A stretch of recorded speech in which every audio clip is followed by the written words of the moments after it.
The clue is in the name. Extreme.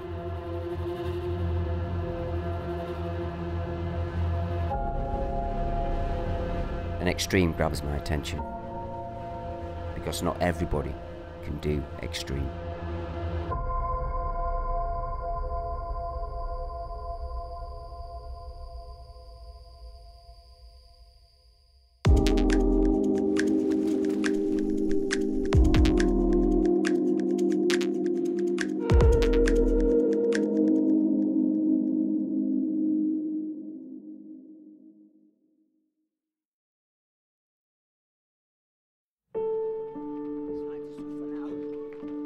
I sort of knew that something wasn't quite right on race day.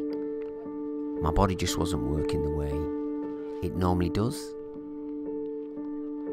And yeah, these type of races are tough and you go through peaks and troughs, that's normal. But yeah, I just wasn't firing right. But you know, you've cycled 180 k's and you've swam 4 k's and your body's not going to feel great. You know, come off that bike bouncing like Pepe Le Pew, you know, as fresh as the morning dew. That ain't gonna happen. Canada man has broken me. I'm like a shitting dog. I was running and I came over the top of a hill and I could see Mark's support crew. Mark was sitting in the back of the car. Oh. I said to him, "You okay?" I'm okay. He said, yeah, keep going, don't worry, I'm absolutely fine. And I said, well, you better finish. As soon as she said that, I knew that I had to get back on my feet and finish the race. Mark Livesey! Finisher of the 10-11, 2019! Neither of us at that point knew how seriously ill I was. I actually could have died. A week to 10 days after the race, we were still over in Montreal area and he came out for a run with me and he couldn't keep up with me and he was breathing really, really heavily. I just thought, oh, my calf hurts. Well, I've just done a race that's lasted 14 hours. They're going to be a bit hurty. And it wasn't until we got on the plane to fly across to Vancouver that his symptoms got really bad. It got bad enough that he agreed to go to hospital. And I think he wouldn't have agreed to go otherwise.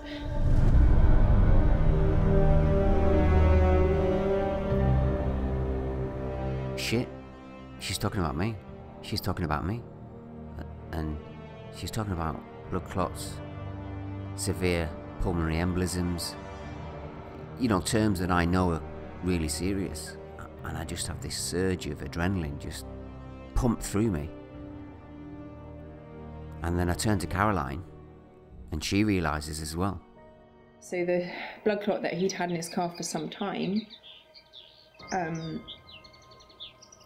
bits of that blood clot had broken up and gone into his lungs, and both of his lungs had extensive blood clots, which were preventing him from being able to absorb oxygen, which was why he was having difficulty breathing. The first question I asked the doctor was how my lungs were going to be damaged. Then I told her I'd been racing just over a week before, and she was like, wow, very lucky to be here. Once you're on these blood thinners and you have an accident, it gets really serious because the blood just doesn't clot like it should. You know, what we love doing is not tiddlywinks. It's something you've got to be 100% fit for.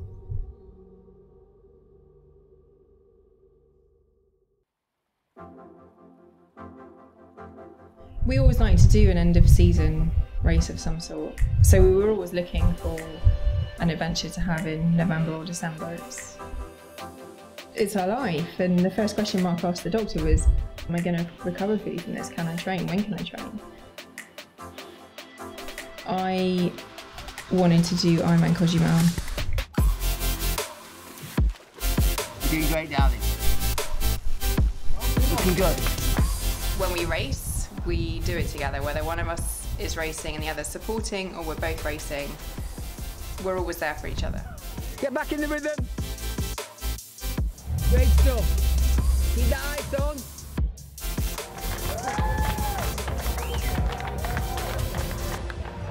That was very hard. of the reasons that we have our lifestyle is that we love travelling and we love meeting new people and just having adventures. You know, it doesn't pass me by that we're so lucky to be able to do that. Yeah, I really liked Ireland. I liked the people. It was great. It's a nice place to go and just train. Mark had seen this race in Brazil. I had to trust that he was well enough. One of the major factors contributing to this DVT was dehydration. And I'm an endurance athlete. I'm in a perpetual state of dehydration.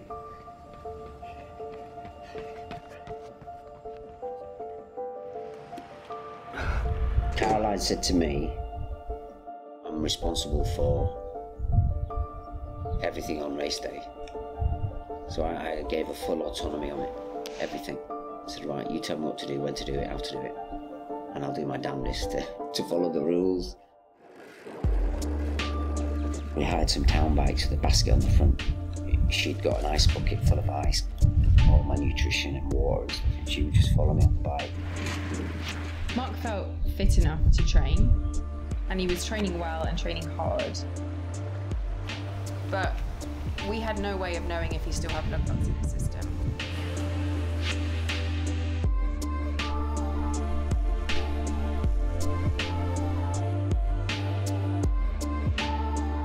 He made the call to say that he was fit enough to race the products now.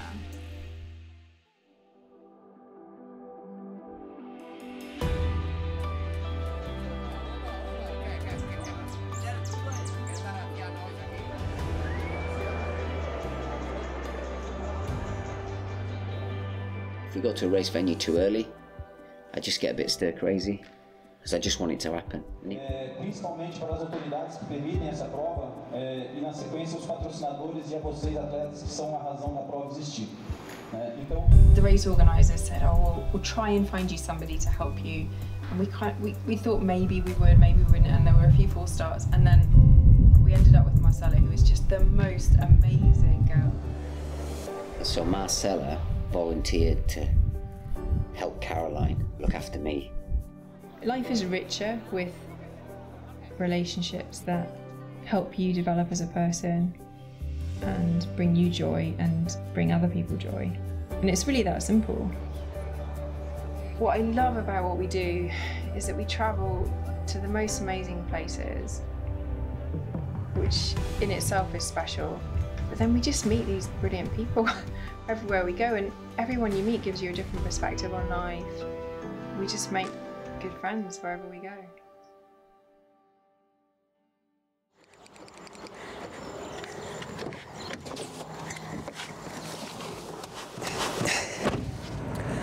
So the reason we had recce's in the military is that they never go to plan. So the plan this morning was to go down, see the swim start, have a wee swim. Luckily enough, we brought our running kit as well. So although we're not on the run route, we did a wee run just to get used to the heat, humidity, dust, all that kind of stuff. So. And how did you feel on the run today? So on the wee run, just did 4 miles, nice and easy. I felt really good actually. I remember running and just thinking how much better I feel now than I did a week before Canada Man when I was running. That said, I only ran 4 miles and I didn't do any biking. So I'm not going to feel that good at all. But I'm thinking back to my pre-runs before Canada Man, I just felt just didn't feel right. Really looking forward to this. I just hope everything goes to plan and I don't get, a mechanical or some shit like that and it spoils the whole adventure. If I perform well, then I'm going to be happy, as in whether it's 5th, 10th, 15th, 20th, it doesn't matter, as long as I know that I didn't make mistakes and my nutrition plan goes well, then I'll be happy. But my aim is to try and come at least top 2.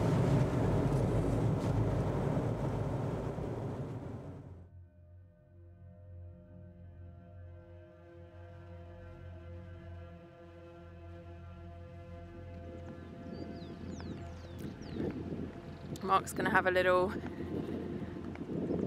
bike ride just now back to the village. Just have a look at the first bit of the bike because it's quite Poor road surface in places. These cobbles are bad. It's got quite a bit of It's cobbles. cobbles and Yeah, that's why speed bumps and That's why I'm riding it. But it's early doors, and I don't want to hit a pothole after 5k. yeah. Overcooking it. I just gotta see what the tarmac's like, get a good feel, because you can drive it all day, it'll never give you a good feel. You gotta ride it. During the build up to the race, everything is normal, then you'll have like a sudden burst of like foreboding and excitement and anxiety. You get a bit closer to the race, boom, shit, this is gonna happen, and it's happening soon.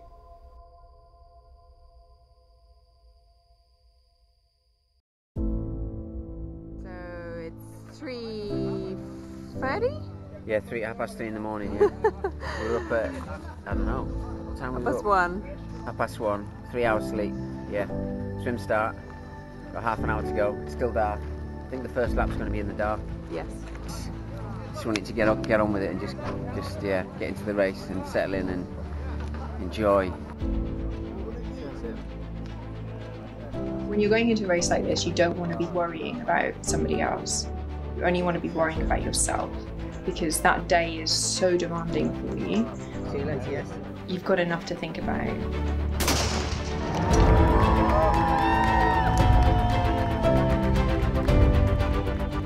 When I'm racing, I'm just totally focused. It's bizarre. It's bizarre. You need 100% mental focus on achieving what you want to achieve and pushing yourself through those pain barriers and getting to those limits and finding what you're capable of doing. You get to see the very best and the very worst in people on race day. This guy fucking bothering me. Okay. Visit. Caroline. Come on. Go. Let's go.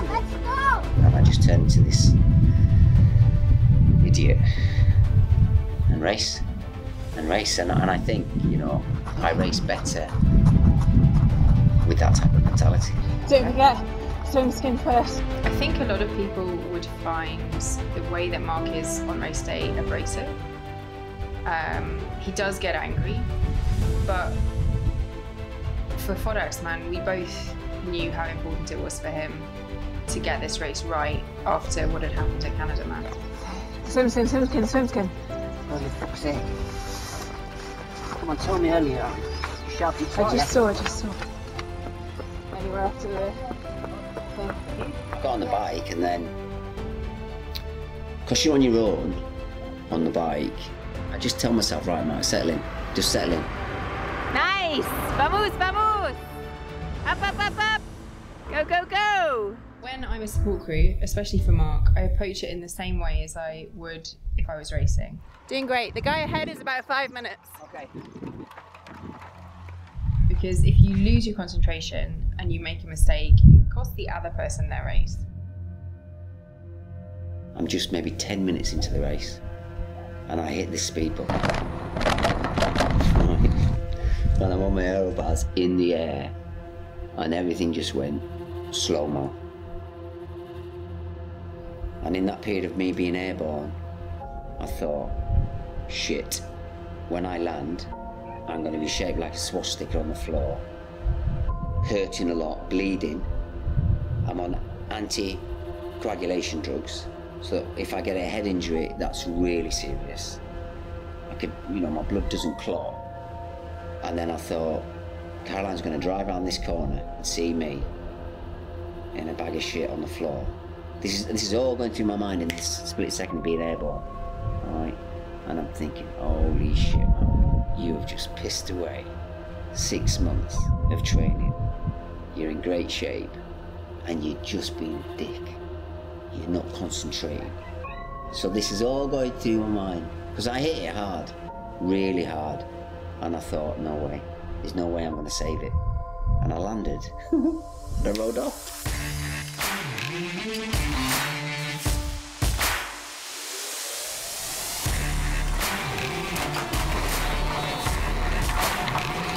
Mark overtook the lead swimmer. He was out 6 minutes ahead on the swim, but Mark caught him within, I think, about 30 kilometers.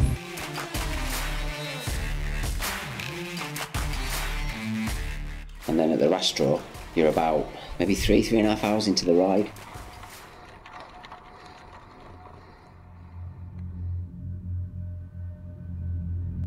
I defy anybody with a sense of adventure not to have the desire to go and ride this piece of tarmac. It's 22 kilometers in length. It's over 4,000 feet in elevation. And on race day, it took me over 90 minutes to get to the top. You're doing really well. Looking really good. Normally during that sort of period of time, I'll have a little bit of wobble, nutrition-wise. I'll have like a little dip. Okay, you've got one more stop before the top. Beans and a bit of coke on the next one. Need a bit of sugar. That's what the gels are. Keep taking gels. It's getting a little bit anxious that Caroline's responsible for my nutrition. And it's funny because she banned me from coke. That was part of the deal, no coke.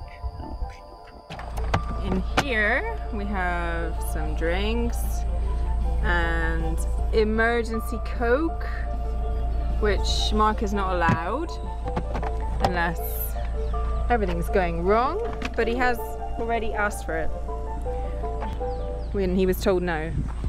I need some coke. Give me some coke. Give me some coke. And she wouldn't give me any coke. She goes, next stop I'll give you some coke. Just a little bit of coke. And she gave me this bottle. It's like a thimble bit in the bottom of this bottle. Because you know when you grab a bottle you think it's full. I grabbed it. I could just hear this coke at the bottom going. And I was like, bitch, she's only giving me this much coke. So I was just like, sucking on it like a newborn cat, like some crack addict, you know, trying to wean every drop out of it and then just throwing it. Thanks. He's got his ice scarf on now. That was one of the things we decided we would do for the climb because it's really steep and I mean now it's 30 degrees, so he's keeping cool. What's going on, Marcella? What's going on with the bottle? I'm being hydrated. Is this your hydration or Mark's hydration? It's supposed to be Mark.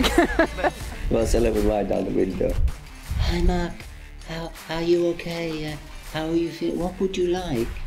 Carla's going, no. Shout at him. Just tell him. Water? Yeah. It's obviously high stress, high pressure, but to have somebody to share that pressure with you.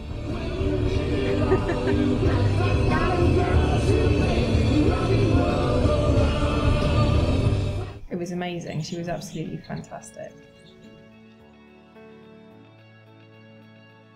You get to the top of the climb, the scenery and the country changes totally.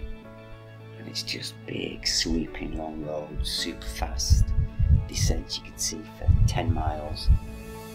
And we'd not seen that until race day. So riding the bike was really exciting.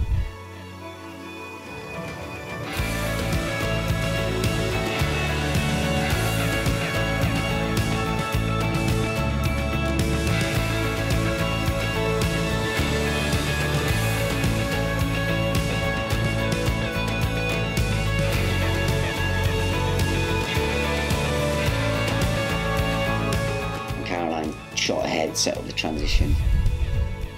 Marcella was there, grabbed my bike. Caroline was there with my kit. It's alright, it's time to start running. Caroline came and joined me in the car and gave me some water and stuff and gave me some splits, told me where I was at and saying I was looking really good. And before I knew it, I'd eaten into 10Ks. How soon do you want the ice hood? Not yet. Oh yeah. Maybe 10 minutes? Or? Yeah, mile. About a mile. Alright. Okay. Need anything else? I'm okay, but don't Yeah. go too far. No. Okay.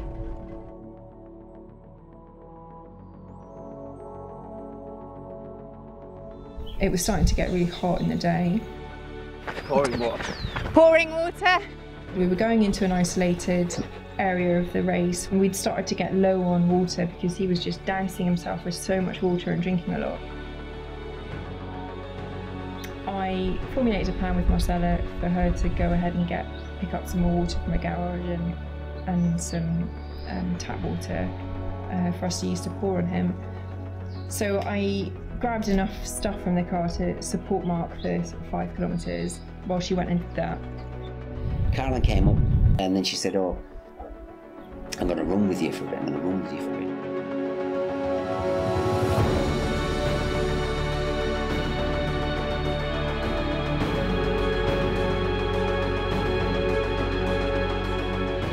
We got time to have a chat and talk about where we were, what we were doing, talk about our lives in general, and that was just like really special moments. So I'd set myself a target of finishing top 2 in the race. That's what I wanted. Anything less than that would be disappointing for me. And probably about 20k or so. Caroline just went, I can see him, I can see him. And I was like, you can see who? I can see second place. And we ran past. And I was so tempted to look over my shoulder and just see what ground it made. And I just said, Caroline, how's he looking? He's gone. He's not responded.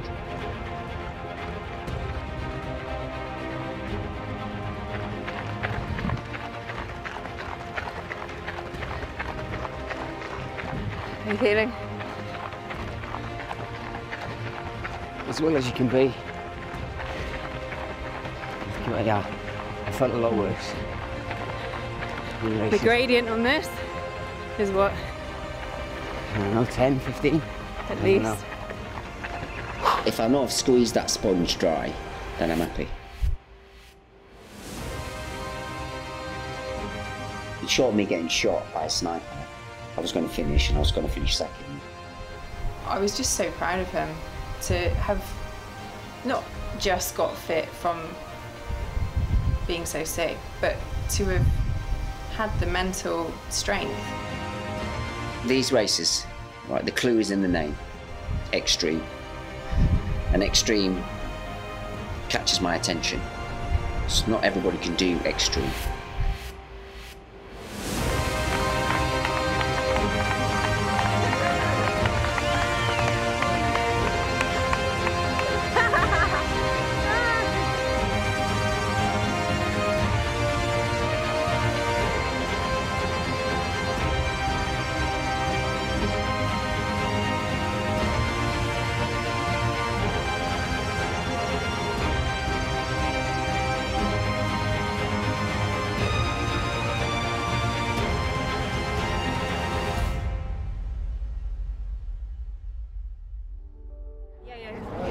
Don't get Marcella near me because I stink. No, she's fine. No, I From the smell. other side. This way. Thank you so much for your patience today. My pleasure. This girl was amazing. Been lost. We've got another forever friend, haven't we? Yeah, whenever you want to come back. Let's drink it. I'm here for you guys. It's amazing. Thank you. It's great. You did so well. Hey, it looks as though he's done nothing. He doesn't speak in English, okay? Okay. You can translate. Sim, espanhol sim. Amor, vou falar espanhol então. Eu falei que tu não fala inglês. What a race.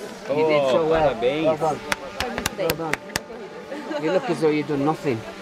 Ô amor, cadê minha tradutora aí? Fácil, para tu, yes? Não. Muy fuertes. Muito duro, muy fuerte. muito duro, muito duro. Well done. And I said to Karen, I hope there isn't a hidden summit. And we got to the top and we looked at the road and went, we don't have to go down there, do we? Yes, we do. Congratulations. Oh. Well done. That was super tough. Yes. I mean, look at that view. Yes, look Holy at the view. shit. Look at that. Enjoy the view. Just amazing. Yes. And look at the archway there, look.